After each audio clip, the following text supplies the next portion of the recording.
Esim. Lukiossa, kun sulla on ollut niinku rankka tunti ja sä meet ulos ja sä meet niinku semmoiselle sosiaaliselle paikalle tupakoimaan, niin kyllä siitä tuli semmoinen niinku rento fiilis. Ja sitten kun sä et enää tehnyt sitä sun lopettamisen jälkeen, niin sun piti löytää semmoista uutta niinku ajanvietettä.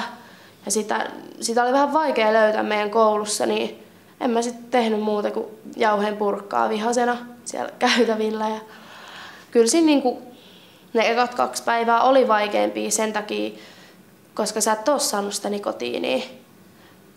Mut ei mulla ollut niinku jälkeenpäin todellakaan niin vaikeaa, koska mä tajusin silloin, kun mä olin lopettanut, että oikeesti mulla tuli niin hyvä fiilis. Mä en haissu.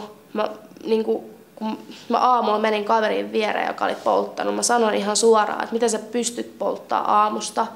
Se on jotain niin hirveetä, se haju ja kaikkea. Niin mä alkoi hävettää, että mä oon niin haissut heti aamusta niin pahalta. Niin kyllä nytkin on niin tosi ylpeä fiilis, että, että perusasioita sä tuoksut. Niin